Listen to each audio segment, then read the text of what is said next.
My name's Monty Carr. I teach over at Meskwaki. We have a few students. We don't have like these guys do. We have, right now we have 7 that are currently active. Talking about math phobia, 5 years is pretty bad. She only was a 1.5 years, not bad. Not too bad, but she's scared to death of math. Got through it. What we did, welcome to all of you guys that are here for your graduates. It's a pretty cool moment for you. I'm glad that you all made it. It's a marvelous moment for all. So I hope you go on and do something special. And we'll watch this and see if you guys become famous someday.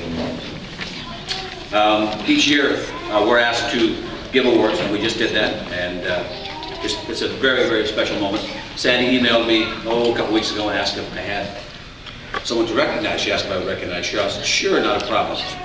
And so here she is. About 2 hours after she emailed me, she called me and said, she called me. It's unusual for her. She doesn't call. She said, would you ask Cheryl if she would be our speaker? I said, sure she would. So I kind of let her in for her. And she did. So I called her at 9:30 in the morning. She goes, hello? I said, I get you up. I'm in bed. I said, guess what? She said, what? I said, they would like you to be the speaker at graduation. No way! No way!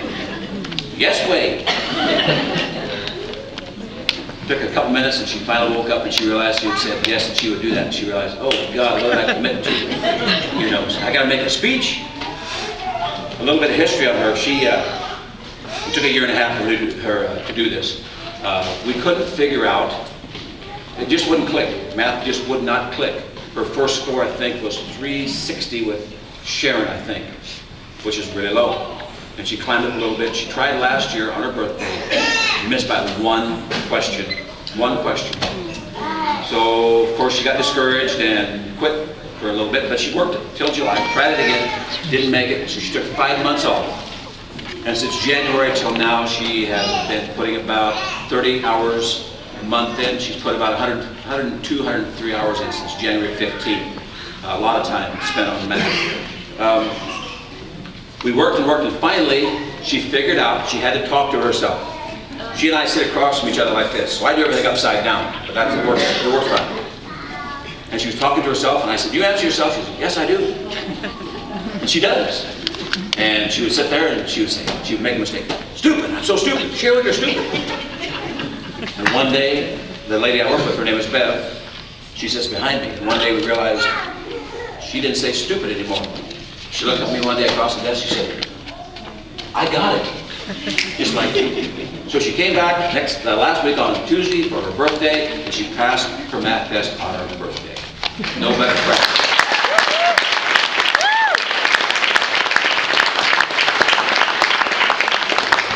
When I called her, she said she was in bed, and you could tell she was slowly waking up. Oh my God, what an honor, oh my God. I think about 30 times straight, just like that, over and over. And then she finally sat down and said, what do I speak about? I said, well, you know, you got a great, lovely family right here. They came all the way from Colorado to see her graduate. They just pulled in about 5 minutes before we started the ceremony. So, pretty cool. Thanks, girls, for coming. Her son is here, daughter's here, granddaughter's here, mom's here. A lot of people who are pretty special. And she's no spring chicken anymore either, by the way. So, you know. Anyway, so we talked on the phone for quite a while, and I said, you know, all these kids have a cool story. You all have a good story to tell. And yours is a good story too.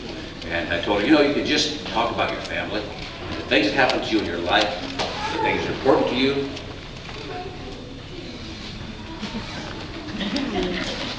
Wow. It's hot up here. I'd like to congratulate everyone that received their GED.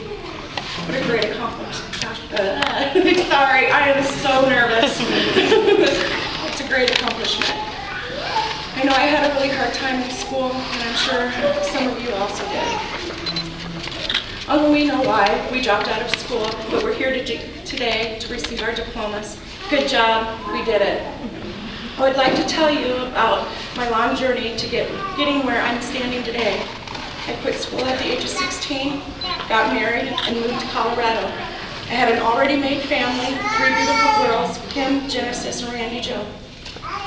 We grew up together. I wasn't a very good role model. I became an addict at 17. We ran away from Colorado and came back to Iowa. I I stayed clean for about 10 years. I was trying to learn to be a good stepmother, wife, and friend. At the age of 20, I had a beautiful baby girl, Brandy Lynn. She was a miracle. She was so tiny, so sick, but she was a fighter. She still is today. At the age of 24, I had a little boy, Christian. Our son was about 1.5 years old, and I started using again. Once an addict, always an addict. It was an everyday struggle. I was arrested at the age of 26. I was so humiliated. I missed out on weddings, graduations, and birthdays. I missed out on some of the special times when my children needed me the most. Thank God for my daughter, Kim. She was there for me to take over and protect my children and get them out of a horrible situation. Our kids grew up very fast. I'm so sorry for missing out on the important things in their lives. After my kids came home, I was still using. I don't know what had happened, but about 1 year later, something snapped in my head. I couldn't keep doing it. I kicked it. I've been clean for 13 years now.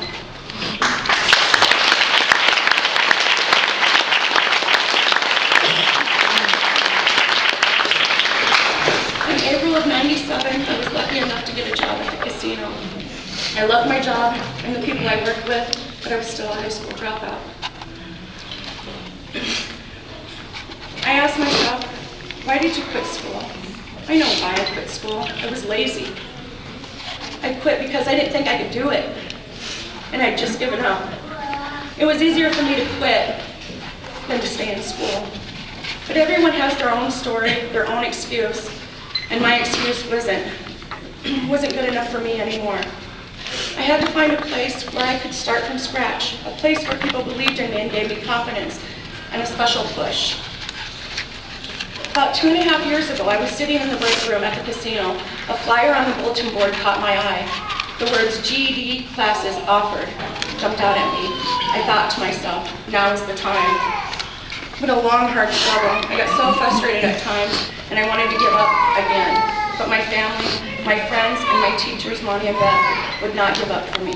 They were always there for me, for my temper tantrums, my tears, and my frustrations, always telling me I could do it, always believing in me when I didn't.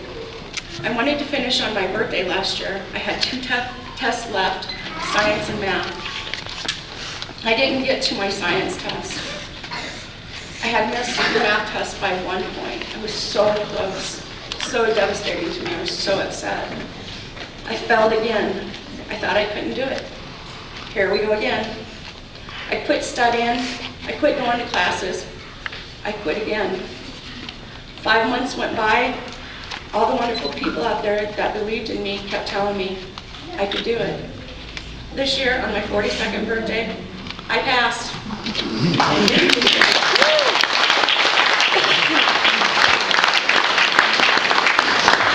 I think the whole college heard me scream with excitement. Cheryl and Sandy must have thought I was crazy. It has been such a long, hard journey. Now I can move forward with my education. Who knows? Maybe I'll be a teacher who helps kids who struggle. Again, I would like to thank all of you for sticking by me, even when I didn't believe in myself. If you think you can't do it, I'm here to prove to you that you can. I did it, you did it, and you can do it. Thank you.